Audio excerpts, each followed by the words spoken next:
everybody. Welcome or welcome back. Thanks for clicking on the video. I hope that you guys are doing well. You had a good week and all that. I'm doing pretty good myself.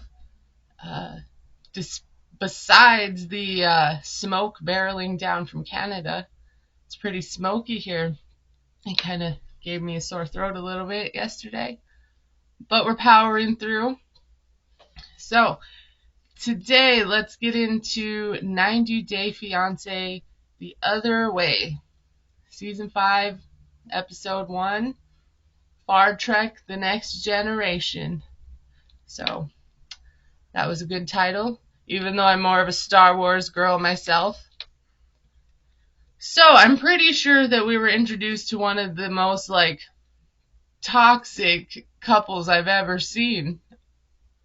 Just anywhere in general. So, the first scene of the new season of 90 Day, we see this man and he has his cell phone and he sets down the little tripod on the floor and he starts taking down his pants, right? And already I'm like, this is how we're starting it. All right, this is where we're going. Cool.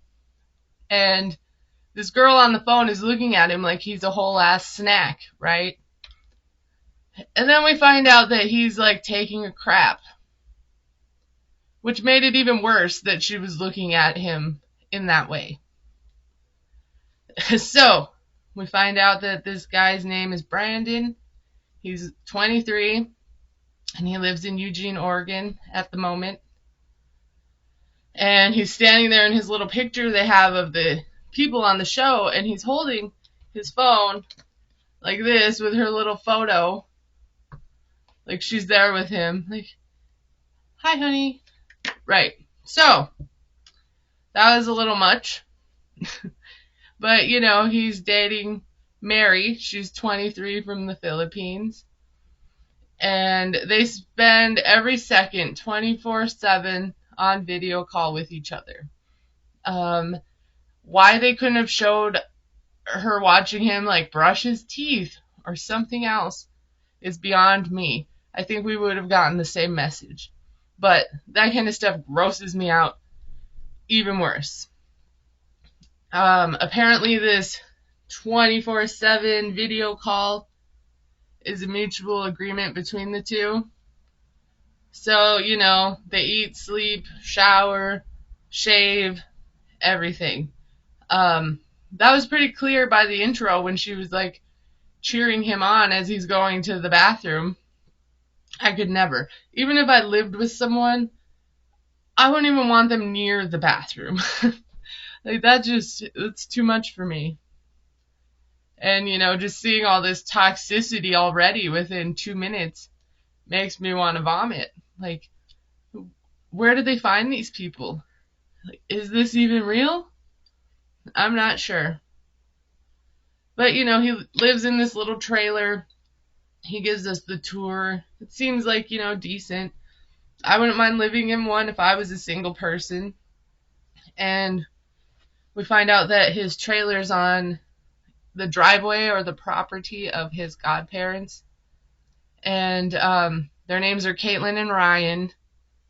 And he does chores for them. And, he's got a good relationship with them compared to the rest of his family. He's asking them what chores they would like done. And, Mary's still on video chat while he's doing this. I don't know how more people don't say something to him. They probably do. So, anyway, we find out that his parents split when he was 3 or 4 years old. And then he was living with his mom and his 2 younger half-siblings. And when he was 15, his mom had her children taken away because of drugs. She failed a drug test. He ended up going to his biological dad, and the younger siblings went into foster care. Moving to his dad's wasn't great for him. He lived there for a few years, and he described his dad as demanding and hostile. So, When he was 18, he left, and a few years after that, he was mostly like a couch hopper. He lived in his truck, and when he was living in his truck, his godparents found out and they took him in. At that time, he was 21. He was getting over a bad breakup. And then, he met the love of his life, Mary, on a dating app. First, he thought she was out of his league, but they stayed up talking for 5 days straight. And for some reason, I am not surprised, because look at how they are now. 5 days straight without sleeping, nothing. And, he just couldn't believe he could be with someone as amazing as her. She was a student, a dancer. She donates time to charity, teaching little kids to read the Bible. She's basically a saint, right? I don't know how she is a student and dancer and charity worker being on the phone with him 24/7, but we'll find out more about that in a minute. So, he finally has enough money to buy a plane ticket to the Philippines, and he's just moving over there, apparently. He doesn't have a return date, nothing like that. They're basically obsessed with each other, which is clear. He sends her his dirty, smelly, sweaty shirts so she can lay with them and sleep with them and have his scent. Which I don't know how that would work over that amount of distance. Wouldn't it just smell like a box? Or something? I mean, I know that the scent thing is that's a true thing, because when you have a baby in the NICU, they have you wear a little swatch of fabric in your bra so that your scent can get on it, and you put it in the crib with the baby, and you switch them so then you get the baby's scent. But this is a little different. And, she returns the favor. She has 3 tattoos already with his name, even though, they've never been together. Then we find out he's only going there for 2.5 weeks, so maybe he plans to move there after that. It's not really clear. He's hoping when he gets there they won't fight as much. They're under the impression that they fight so much because of distance, and that's definitely not the case. And according to him, they fight every day. He can't talk to women even if they're a cashier, doctor, nurse, old lady walking down the street. Doesn't matter. If he talks to them, they're fighting. She blames him because he's too friendly. So, this is the Philippines version of Jasmine. Because I remember when Gino picked up the food. Same thing. He does have worries that when he moves there, her jealousy will get worse. But honestly, he loves her obsessiveness. But at times it feels like a double-edged sword. And he feels like if this doesn't get better, things might not work out. And I'm just sitting here worried that this is going to end up on Snapped or Deadly Women. And I am not putting that into the universe. But this just is too obsessive. There's a lot of stories on there that aren't this obsessive. So, that's always where my head goes. So, later, because we see quite a bit of this couple actually, it was the bulk of the episode, I would say, or it was what stood out most to me. He's going to the dentist for a dental cleaning. She's on the phone, she likes to see what he's doing, and, she's clingy, he's clingy, they've both been cheated on. So the phone thing is their solution, which is a terrible solution, but apparently it works for them. And, you know, like, I think all of us could say we've been cheated on in some, you know, hopefully not, but we've been cheated on. I've been cheated on in the past. And hopefully we can all agree that this is not the proper way to get over your trust issues and insecurities from those types of things. Definitely not. You actually need to put yourself in situations where you have to trust and see that it's okay. And she has a problem with everything he like says to anybody that isn't her. So anyway, he asked the dental assistant if he can set up Mary so she can watch. And, you know, this says the dental assistant rolls with it. She's like, of course. And she asks her name. And she's really friendly about it. And she handled it well. But in the interview, she does say that this has never happened to her. And, like, this is way beyond closeness in a relationship. And that made me think, like, it didn't seem that weird to me because I remember watching Angela force Michael to take her on video call into an appointment.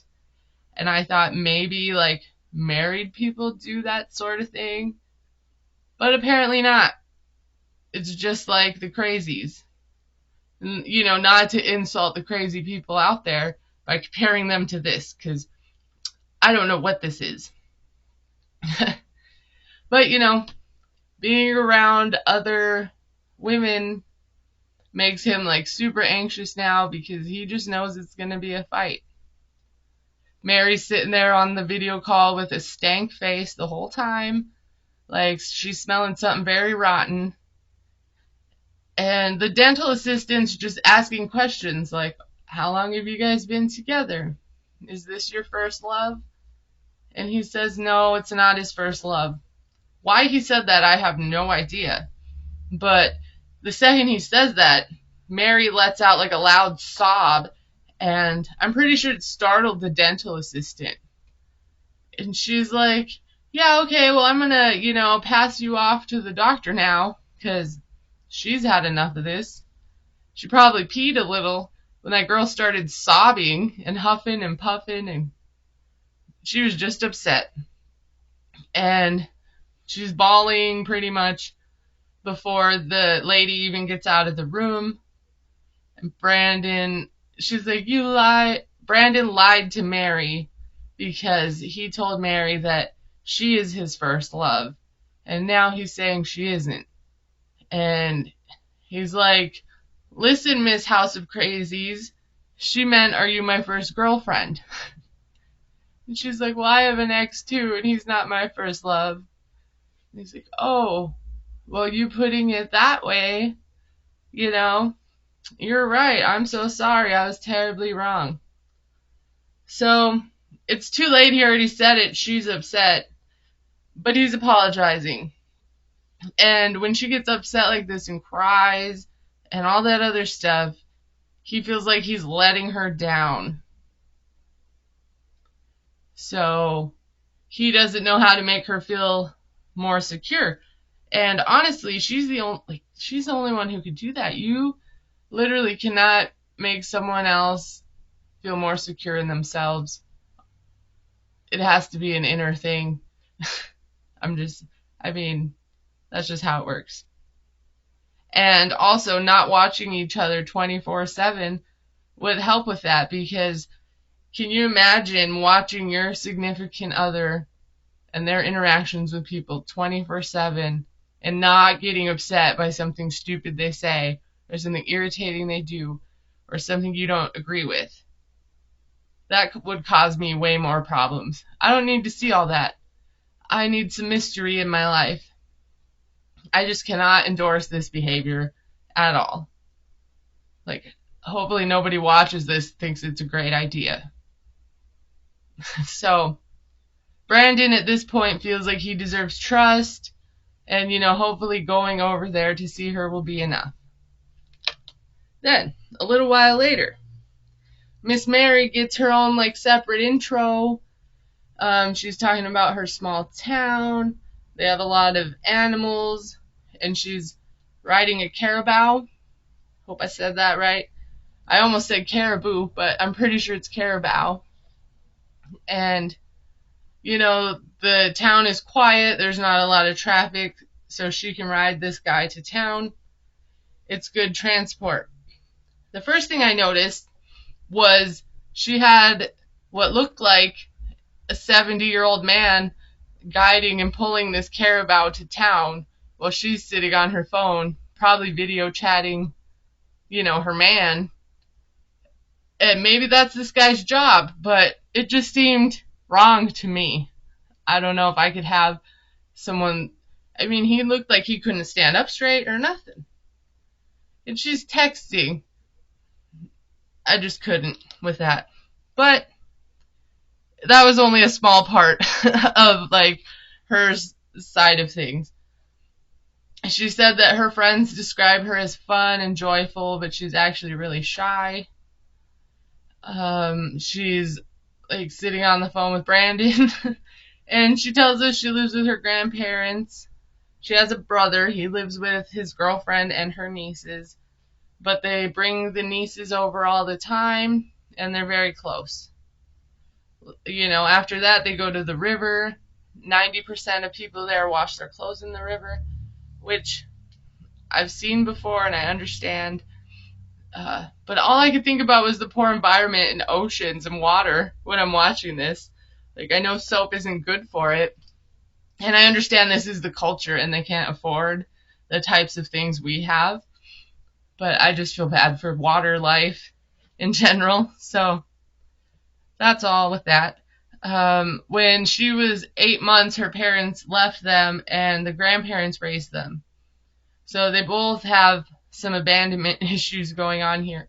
And that's definitely contributing to all of this, I would say. But now she feels like everybody that she loves is going to leave her now. And, Brandon's going to go to bed.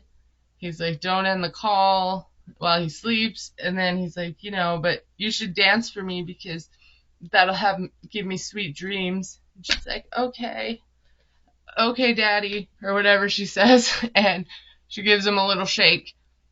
And he goes to bed. And then, he's like, don't hang up. Don't leave.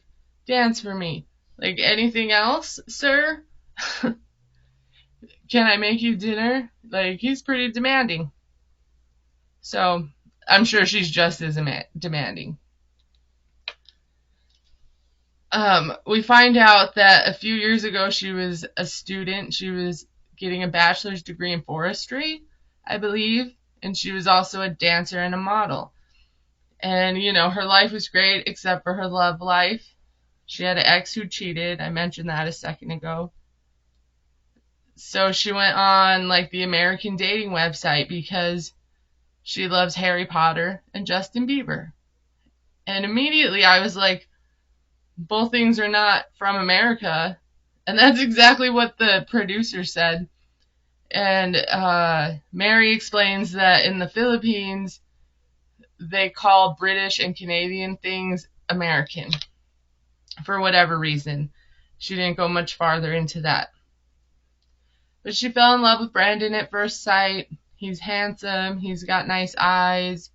He was just doing it for her. So, Brandon's laying there all comfy cozy in his bed. And she turns off the router and lays her phone down so she can go out. And she does it because she says he gets jealous of her friends because they're guys. You don't say. And at this point, smoke is coming out of my ears because I just had to watch 2 segments of her watching him take a crap, getting his teeth cleaned, doing chores. She literally cried because he talked to the dental assistant and didn't call her, his first love. And, he can't go to the store. But this is all okay. This is great. You can just unplug it and sneak out with your guy friends. And she should be able to. It's even worse that I just had to say that. Because even she should be able to go out with her guy friends. And he should be able to go out with whoever. If they're going to do something wrong to each other, that's on them, and that says more about the person. And, you know, the universe takes care of these things. So, she meets up with the boys. She knows he would be mad at her if he knew she lied. But they're also very close, and they always have been. And she doesn't know, you know, if she's going to see them very much when Brandon shows up. So that justifies all the lying, right? Of course.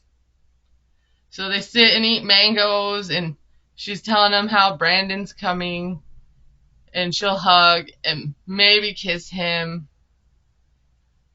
You know, and I thought it was cute that she was saying what her friends tell her about Americans, and she was shy, like, can I say this, you know? And they say that Americans have, you know, big hearts. And she's afraid of that big heart coming at her, you know? I think that, you know, every place and culture has varying heart sizes. But then she tells us she was raised strict Catholic and she's a virgin. She's never touched or kissed anybody, even her ex-boyfriend. And she tells them that she turns off the Wi-Fi and the phone to hang out with them because he's jealous.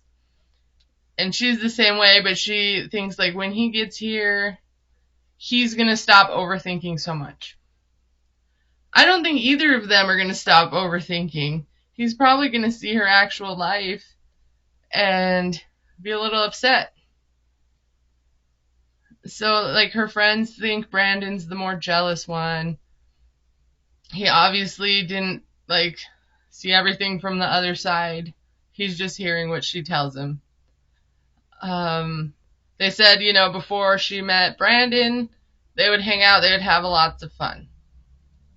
But then, here's where it gets even worse if you think that's possible, because up until this point, we're watching this and we're thinking, you know, she's a little nutty and obsessive, and, you know, he's just trying to make her feel better, even though I didn't think, you know, he's doing very well either. But then we find out that Brandon wanted her to stop dancing. You know, he didn't like her dancing. And then she lost her scholarship. And that's why she left college. And, you know, she also stopped modeling because they're just both jealous people. And it's just ridiculous. Nobody should give up school and their future for any significant other ever. Like degrees, salaries, hobbies, fucking dance, whatever it is, will last longer than most relationships, especially when you're 23 and obsessed. And that's a lesson I had to learn the hard way. So, they both gave up everything in their whole lives to sit at the phone and stare at each other, do literally everything.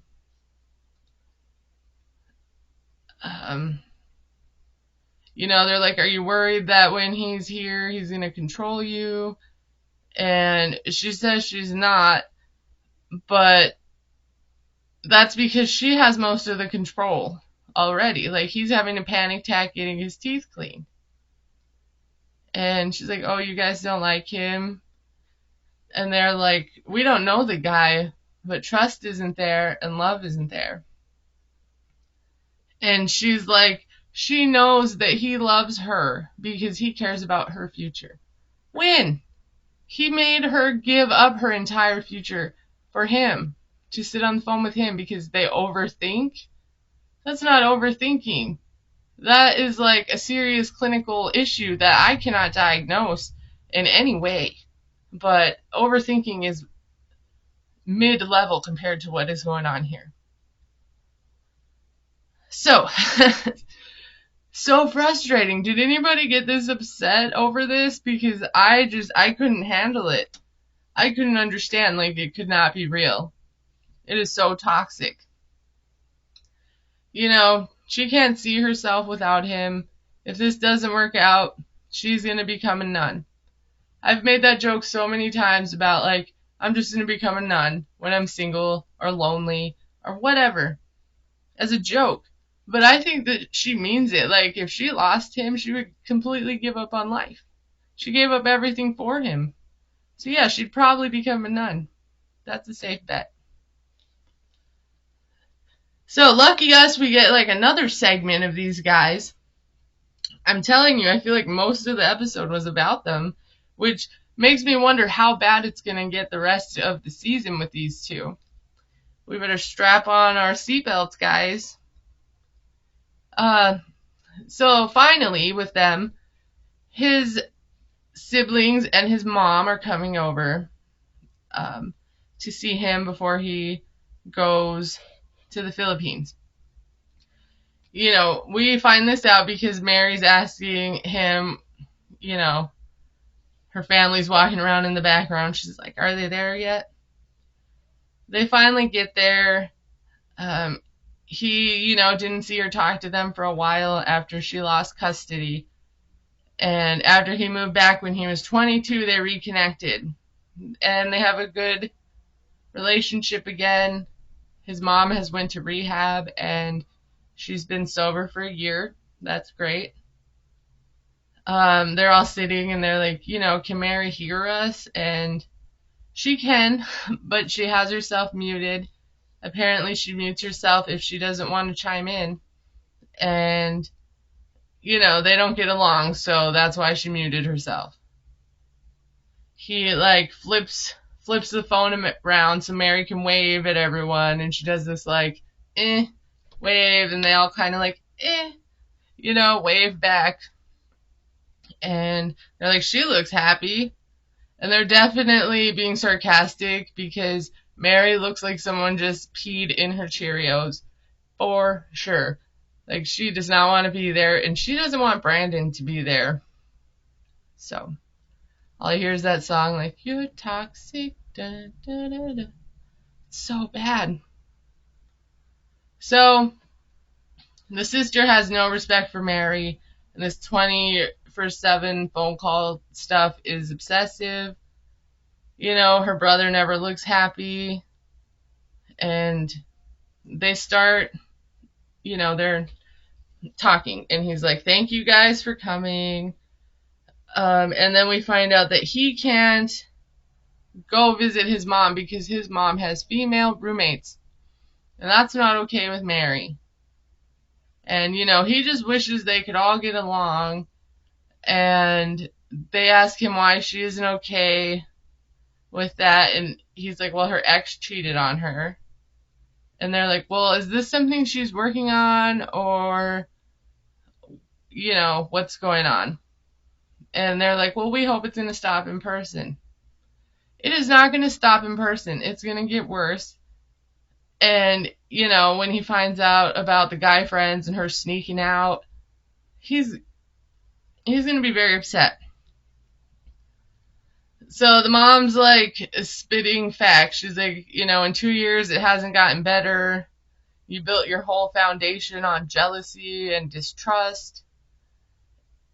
And, you know, he's sassy and's like, well, that's what you think.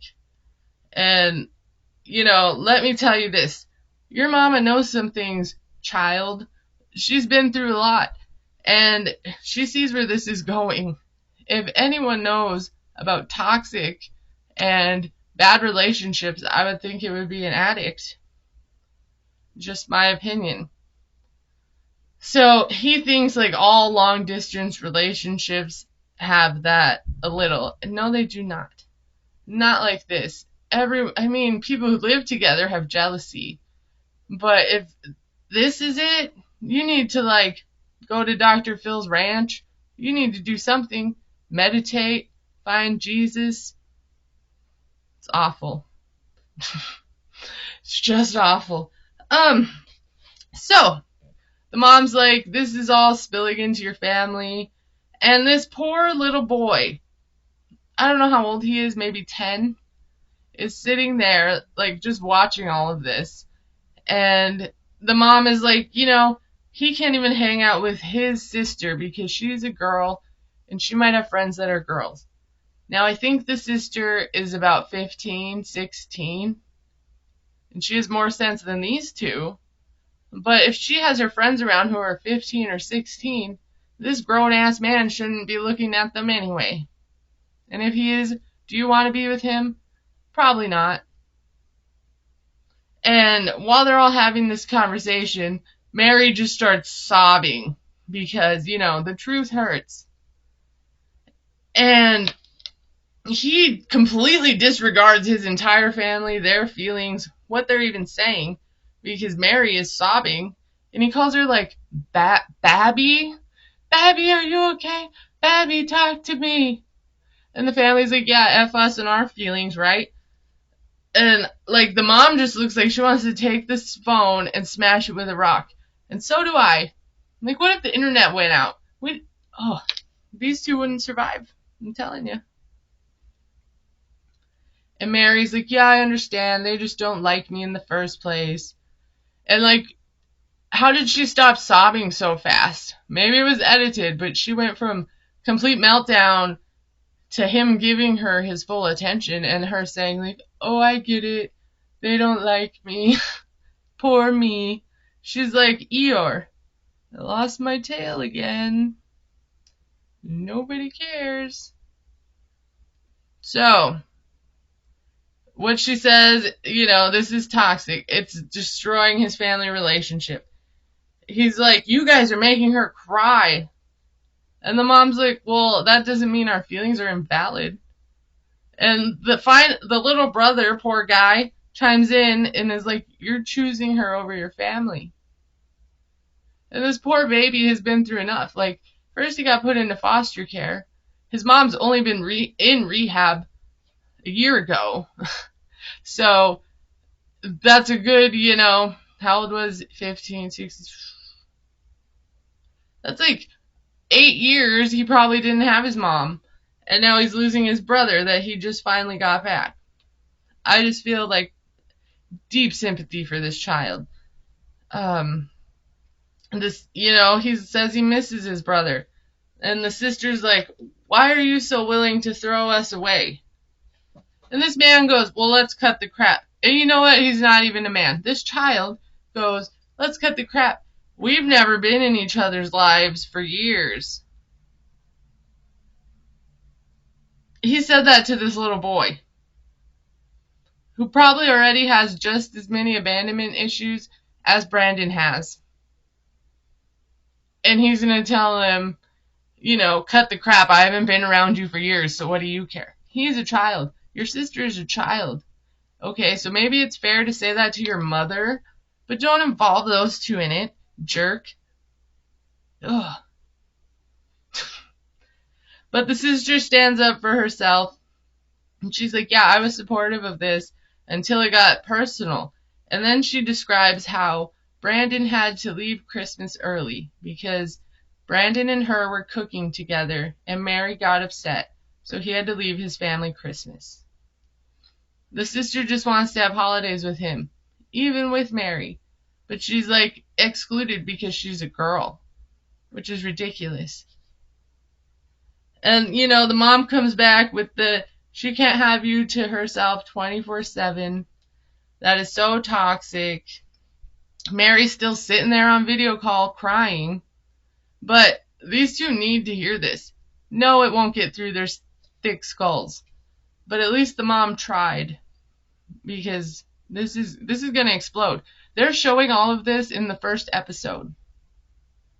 I don't know how long this season is, but they focused heavily on this, and I think this is probably going to be like the worst, most explosive couple and like drama causing we've seen in a long time. Because a lot of people are going to talk about this, especially once he gets there. I can't imagine. So, deep breaths, Leslie. Deep breaths. Mary calls the mom toxic. And, she gets big mad and tells her she's toxic.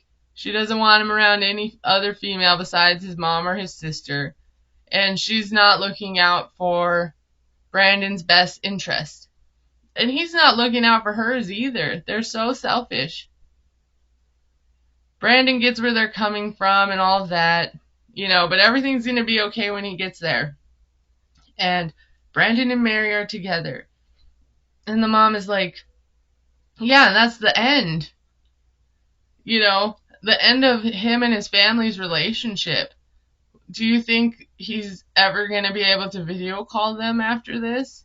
No, probably not. The mom's talking about at the end that she lost 10 years of her life to drugs, and now she feels like she's losing her son again. And she's going to be damned if she's losing him to an obsession over a girl he hasn't met. And, I got to agree with her, but she honestly should probably take the approach of let him do it, and then when it blows up in his face, he'll be safe enough to come back to her. I heard that once it was the Doc Antle documentary about the guy who was on Tiger King on Netflix, and one of the moms, he was taking in and marrying like 14-year-old girls, and one of the moms knew about this and just let her go because she knew that one day she would want to come back home, and if her mom had chased her and fought her, she wouldn't have felt safe to come home to her ever. And then when she was in a bad situation, she would have been stuck there with this man. So as hard as it was for the mom, she let it happen. I'm not saying that's the best course of action, but he's not going to listen. And when people are in toxic, abusive relationships, they will discard anybody who goes against it, pretty much, in my experience. So it's not looking too good for these people. Whew. I need a shot of something after that. I can't even drink. So deep breaths it'll have to be. Okay. Whew. All right. I can't say that I'm looking forward to seeing more of this, but I am intrigued. It is getting emotional rises out of me, so hopefully you enjoyed that. I don't know how anyone else felt about these guys, but I can't imagine it's much different. If it is, let me know. Everybody has the right to their opinion, but this is toxic. All right, let's move on to the next person we met this season, Holly. Holly. There, I got it right.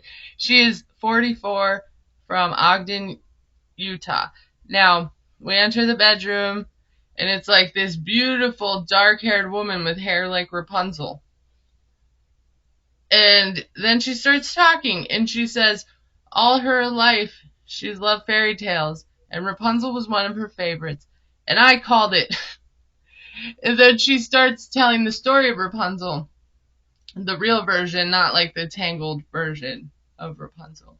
And, I always really wanted long hair like that, and like Ariel hair and stuff. So I thought that was cool. I could relate to her there. She says that her hair is 70 inches long, and she gets a lot of hate for it, but, she's staying true to herself. She's been a barber for 5 years, and she chose barbering because she hates doing women's hair. She tried it for a couple of weeks, and it just wasn't for her. All they did was complain and whine, and she's just not about that life. So she just sticks to barbering. And she said she's like an esthetician, and she has some other stuff going on. And we see her, she's with a client, and she's chatting him up. And during all this, we find out that she has ADHD, which is a little hyperactivity on top of not being able to pay attention, according to her, which is a very good description, I would say. And we also find out that she was homeschooled, so she doesn't pick up on social cues. And, that also made her a nonconformist and a free thinker.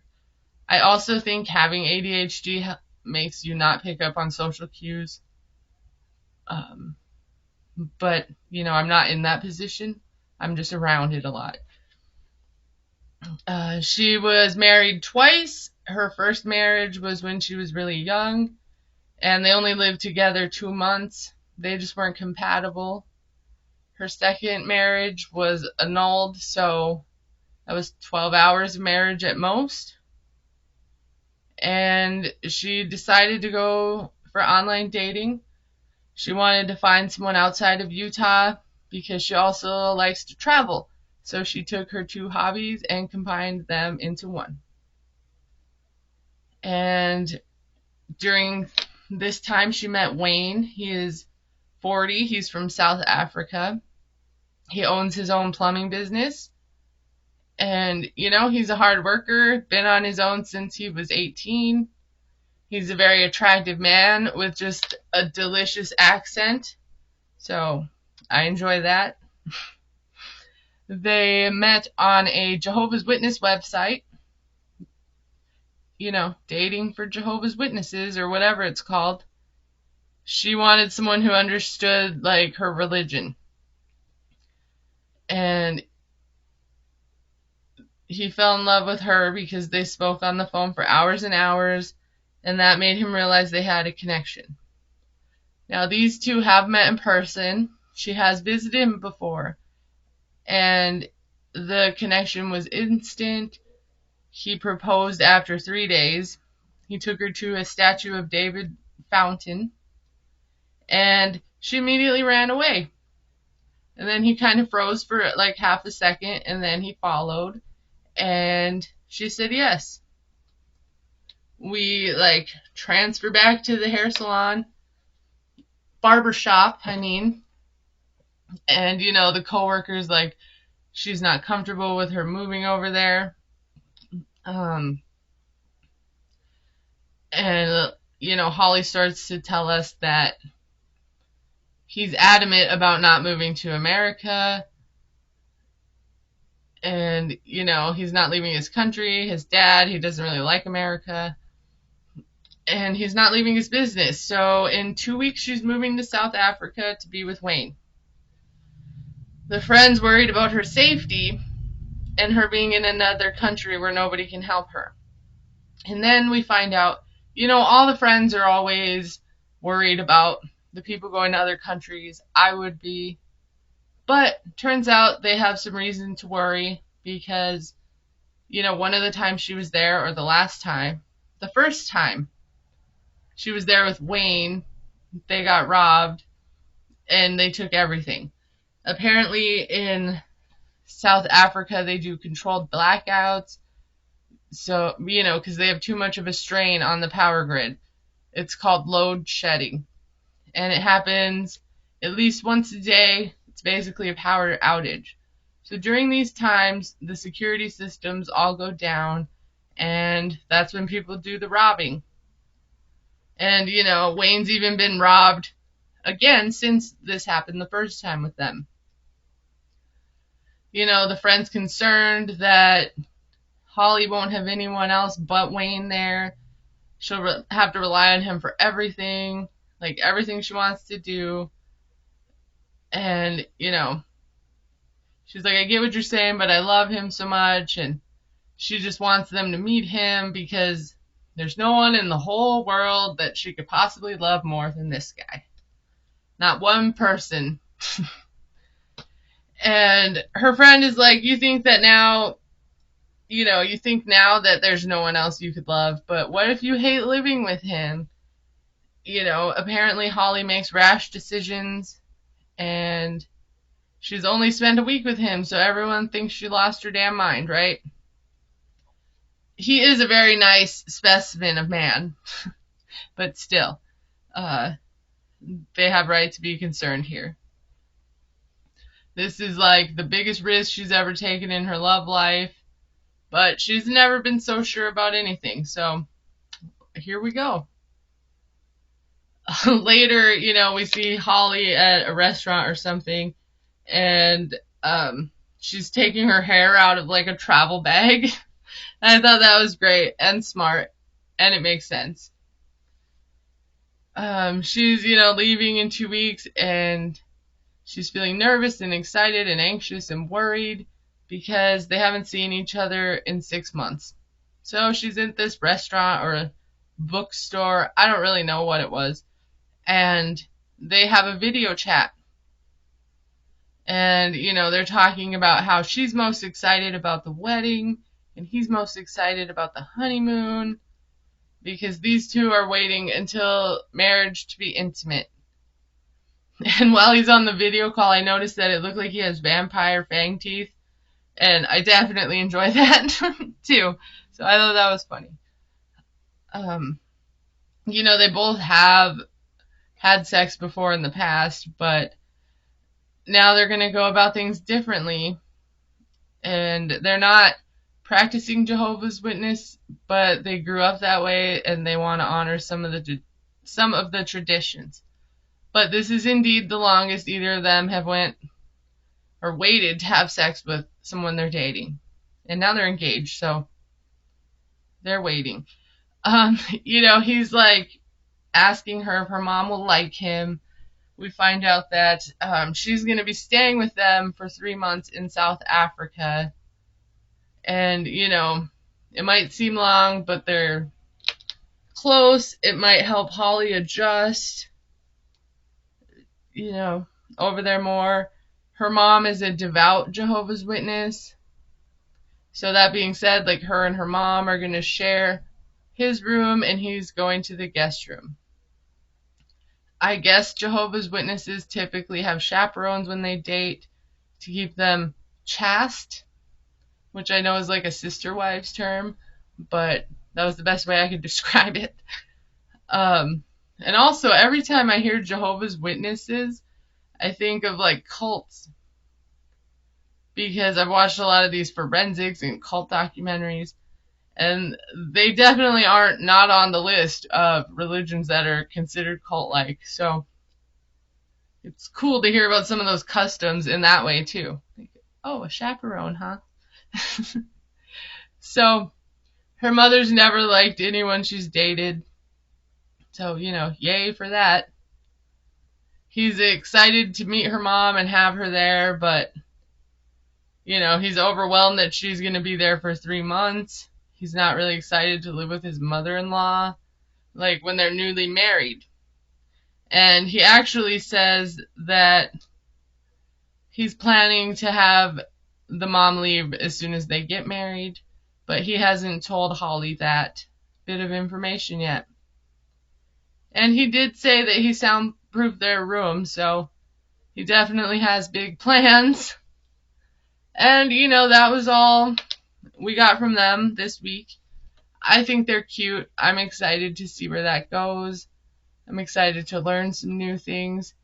And I really like her. I like her personality. And he seems pretty cool too. But there's going to be drama. Everybody knows. Alright, so next we are introduced to this fine young specimen of man. His name is Julio. He's 27. He's from Brentwood, New York. And he's a school safety officer by day and a DJ by night. And he describes himself as the guy everyone thinks they know, but they have no idea.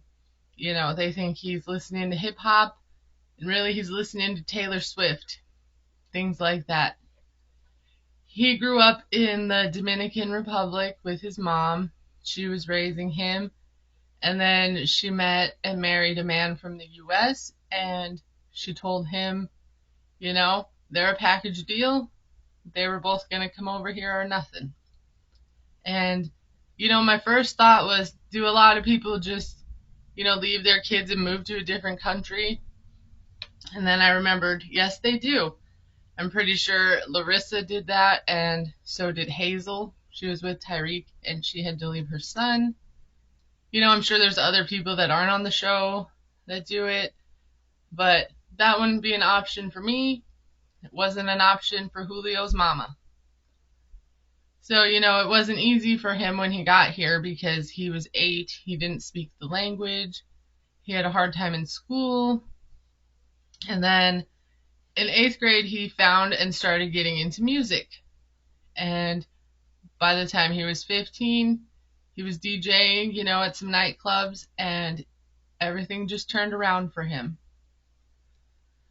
Then, when he was 18, he went to a different country that was, somewhere besides the DR and the US, and that's when he realized there's a whole world out there that he can build a life that he wants somewhere else if, need be. Since then, he's been to 28 countries. He's done, all the things, bull riding, whitewater rafting.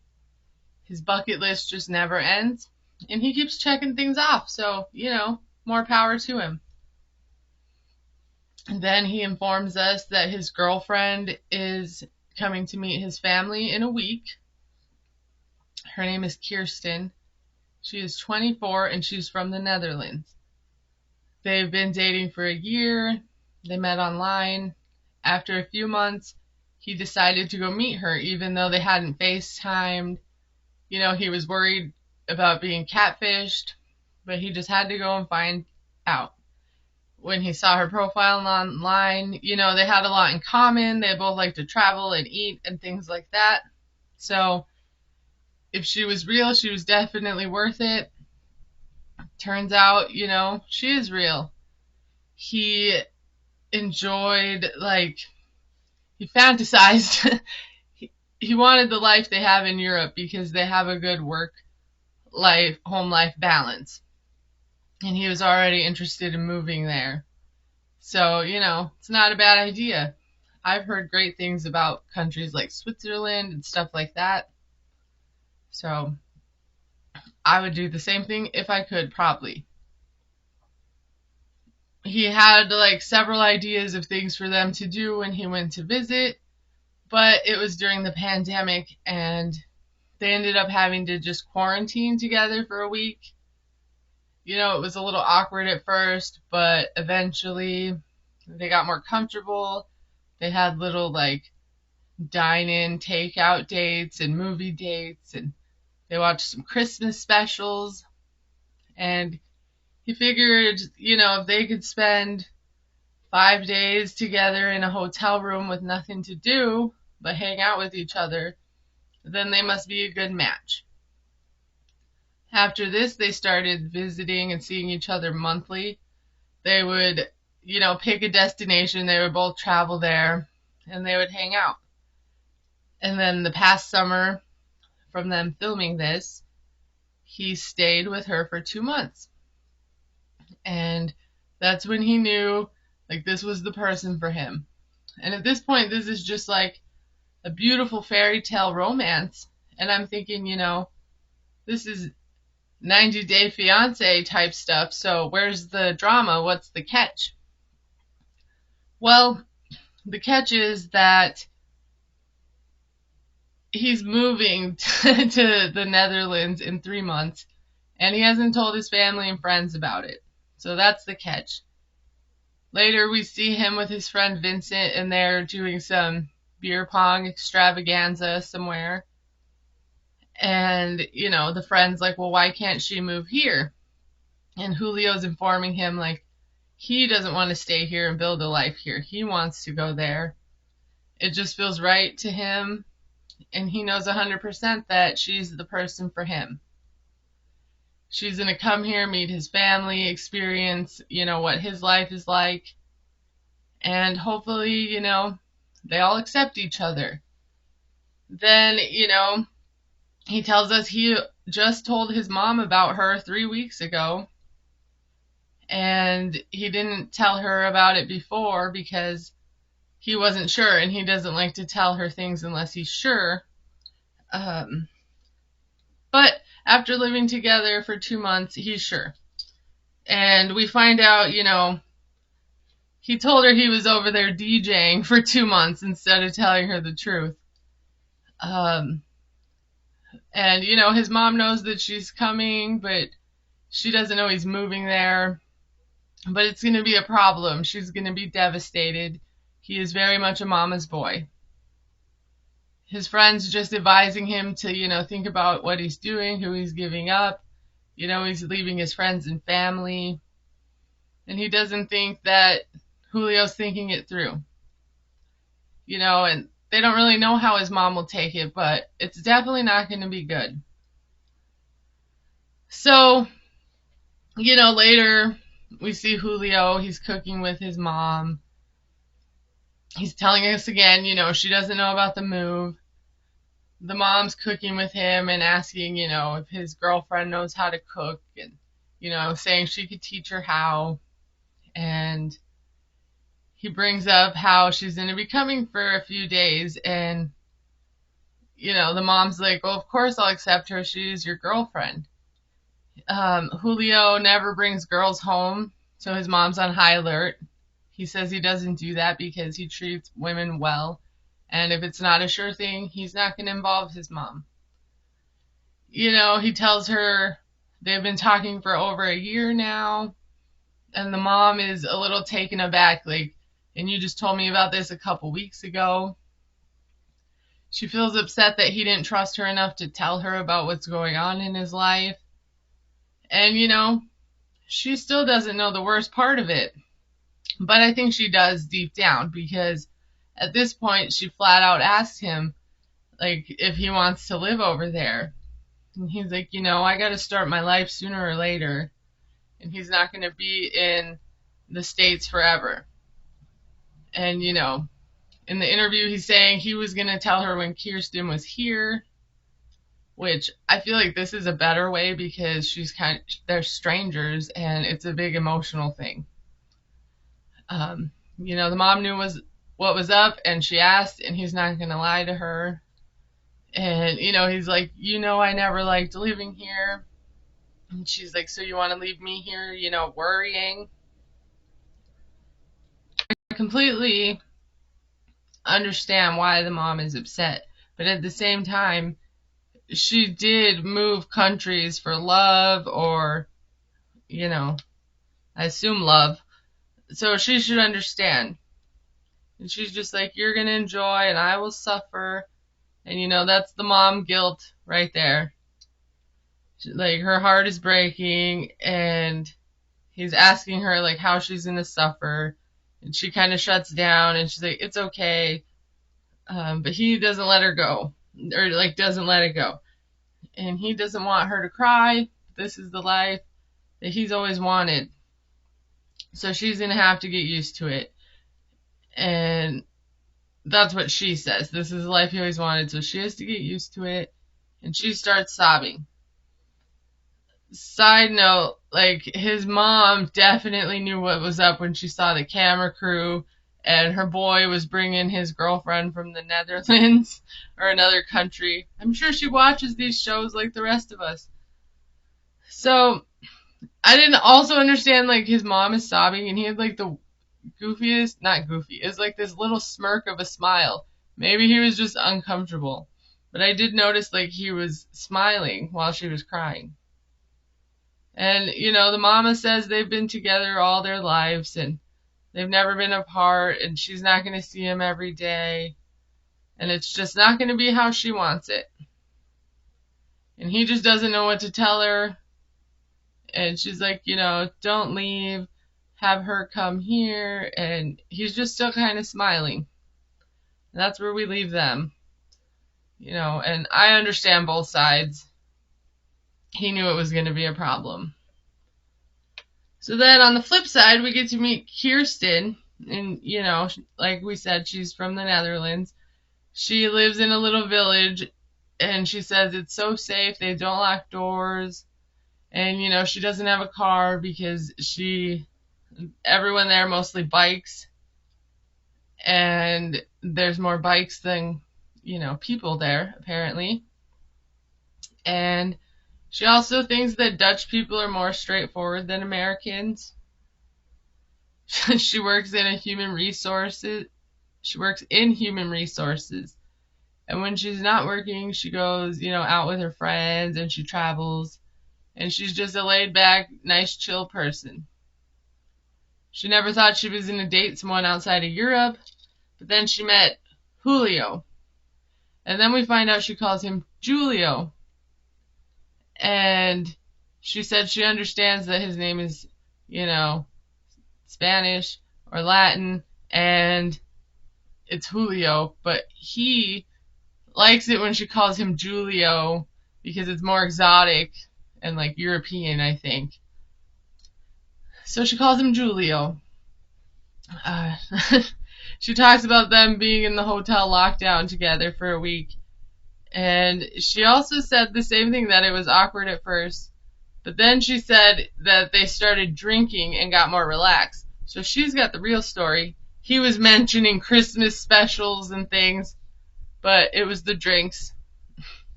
But the distance is hard for her, obviously, so she's excited for them to be together again. She's getting ready to catch a train over to see him. It's been a month, and she just loves him and the fact that he's a nice, handsome, funny gentleman. She said she did go to Miami with Julio, and that was the first time she went to the States. And she's never been to New York before, but she's excited to see where he grew up. She has no interest living in the States, and she's also really nervous to meet his family. And, I wouldn't be interested in moving either if I had such a nice little cute life that she has painted herself out to have. It seems nice. You could have some hot cocoa, some marshmallows, a little fire. Cozy. Watch The Grinch. Wonderful. I guess I live in a place that's like that. Am I missing winter already? Ugh, yikes. So, Julio goes to pick her up at the airport. He's got flowers. That's a good job. I don't know why flowers are mandatory at the airport, but it is. So, he's happy for her to be here. He's also still dealing mentally with the conversation that he had with his mom, and he feels like it's going to add stress to her trip.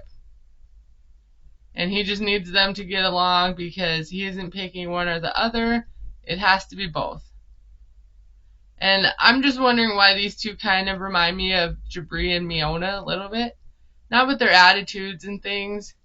Maybe it's because they're both very attractive and Jibri was almost a mama's boy. But does anyone else get those vibes? I definitely did. So he's waiting for her, and then he gets a message, and he says she says they have her passport at customs. He doesn't know what's happening. Finally, she calls him, and we find out they have her passport. They haven't given it back. She says they're treating her like a criminal, and then, hangs up, basically. Our guy Julio is sitting there sweating. She's held up in customs. He doesn't know why. He's worried that they're not going to let her in, and then how's he supposed to convince his mom that this is the right thing if she can't make it? Like, excuse me, sir, do you care that what your mom thinks? Because obviously you're ready, you made your decision, you lied to her for 2 months and lived there. You just want your mom to accept this so you feel less guilt. And I don't think that's going to happen. And also, I think that no matter what, your mom is going to be there for you and love you. So you doing this won't make your mom leave you. But right now you're more afraid about leaving Kirsten, the best thing that ever happened to you. So don't take your mamas for granted. They're your only true best friend for your life. In most cases. Not everyone has a great relationship with their mom, but it's a pretty pure love, and he's lucky to have that. So I hope he realizes that as well, and I think he does.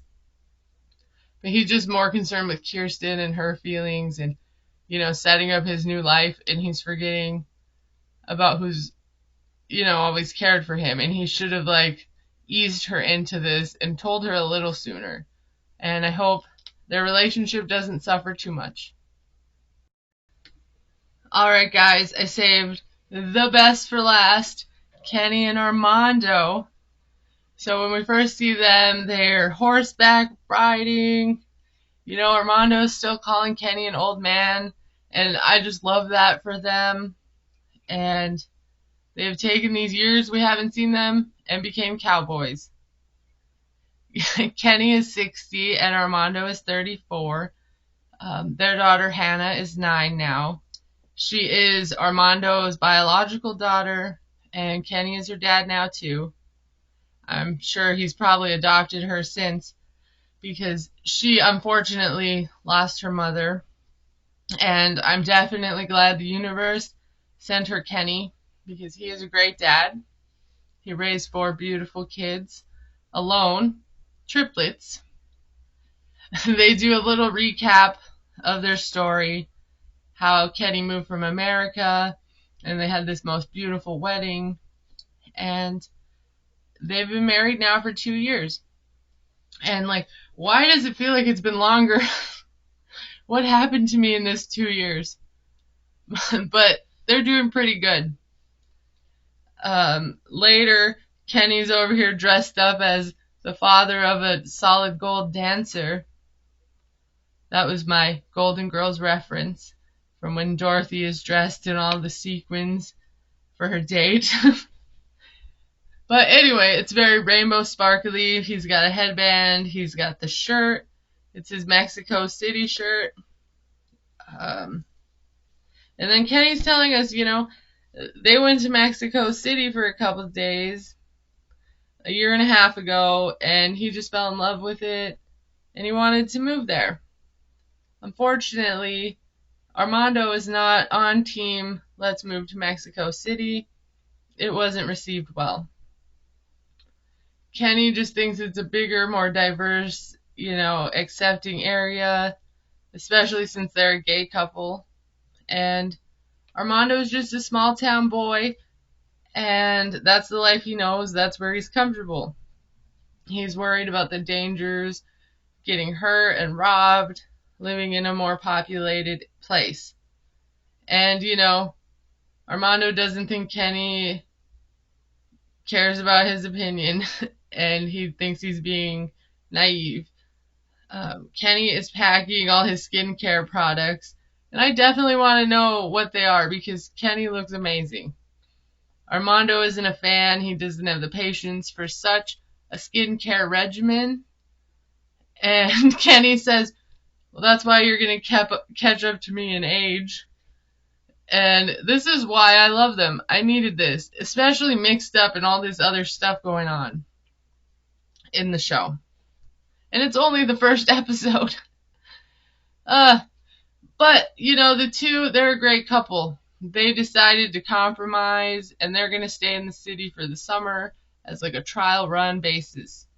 And, Armando thinks that's the best idea, and I agree.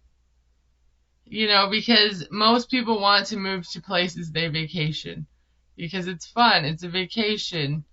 When you actually live somewhere and it becomes everyday life, it loses its glamour, right?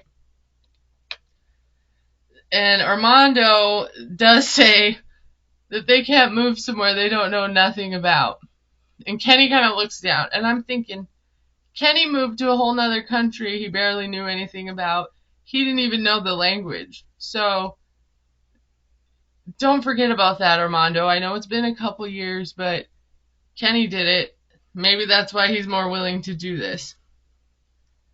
So Armando's going out of his comfort zone and everything in hopes that they can move forward in expanding their family. I wasn't sure at this moment what the two things had in common, but they haven't made any progress on that. And then we find out, where they live, there's not many options for surrogates. So it would be nice to be in a place like Mexico City where they have surrogacy agencies and things like that they can visit. And, Armando's asking Kenny if he really wants to do that, or does he just feel pressure? And, of course Kenny's feeling some pressure, because it's not something he would have thought of or wanted to do on his own. He knows that he had his children through in vitro, but that was almost 30 years ago. And Kenny's been dragging his feet because sometimes the reality of his age sinks in, and he was just mentally, in all the ways, done having kids, you know, because he raised 4 kids on his own, and he loved that, but he was done doing that. I myself raised 3 kids on my own, and it is not easy. It's part of why I always admire Kenny, because they don't make a lot of great dads like him, and he really deserved to be a dad, and I'm glad he got to do that. Ugh, don't cry, Leslie. It's very sweet. So, Armando feels like he's been patient and everything, but if time and his age are an issue, then why are they waiting, on the answer? And that's just the problem. He's already old, If he has a child at 60, he might make it like 20 or 30 more years if he's lucky, and I pray that he is. But that number's never getting any better, and it wasn't much better a year before or 2 years before. That's always been, he was 58. And you got to think sometimes, like, is that fair to a child to not let them know their father for that long? But then I also thought, whose DNA are they trying to use? Because I cannot remember. And I thought that Armando wanted to use Kenny's because they had Hannah. Let me know if you remember. But Kenny, Armando, and Hannah are loaded up. They're on the road again. They're going to Mexico City. We find out they've been driving for 5 days. So Mexico City must have been on the whole other side of the country. And Kenny's excited. Armando's a nervous wreck. And, Kenny's like, you've lived so long in your little bubble, and he's ready to burst his bubble. Armando's happy being in his bubble. And I've always thought, Armando's like the more conservative type, and Kenny's the outgoing one. And I just love them. I love them individually and together. But Kenny's saying, where they live, the store's 20 minutes away. Hannah's school's 45 minutes away. There's no traffic light. Their best friend is a tumbleweed or something. And, Kenny's excited to have things available, go to restaurants and stores. And, if he just wants to run out and grab a donut and a coffee in the morning, he can do that. Armando is skeptical that Kenny knows anything because, they live in a gated community and they're safe. And, Kenny's like, listen, I'm not naive, and he knows there are dangers, just like there are everywhere. And he's like, you just watch where you go, you stay in safe areas, things like that. On a side note from this, I just love how, like, they'll be in the interview and they'll be, like, talking crap or criticizing the other person. And then all of a sudden, it just pans over and shows that they're sitting directly next to their partner, hearing them say all this. And their faces are always just, like, unimpressed. And they just have to sit there and take it. And it cracks me up every time, especially when it pans over and you see their face. Because you don't always know if they're together or alone. So, I enjoy that. They made it inside the condo. Kenny, did a good job. Hannah likes it. Armando's approving so far.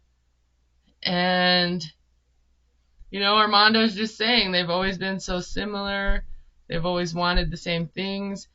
And this is the first time that they're really completely opposite on what they want. And Kenny's feeling a crack in the relationship, and he doesn't want this to come in between them. So, I'm rooting for them. I enjoyed in the preview when I saw them at some kind of like strip club type thing. And maybe they'll compromise again. Maybe they could move, an hour outside of like an actual city. I don't know. But they have some big things to work on, and I'm just so happy that they are on this season to give us some relief from everything else that's going on so far. I enjoy Julio and Kirsten. I think they're a great couple. I don't think they're going to have so many problems. Obviously, I love Kenny and Armando. Holly and Wayne are great so far. And I can't even with Brandon and Mary. Honestly, after the first 3 minutes, since you're still here, I'm going to tell you.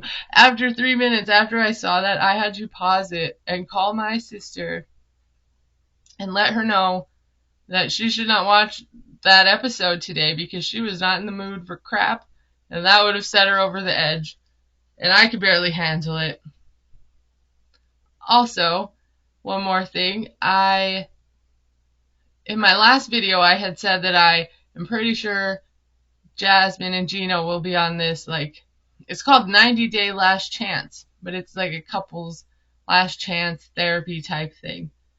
And they announced today that Ed and Liz, which I did guess they would be on there, and Yara and Jovi will be on that. I don't think they've listed any other couples, but I could really care less about Ed and Liz at this point. So I hope they get some better people. Otherwise, I don't know if I will be watching.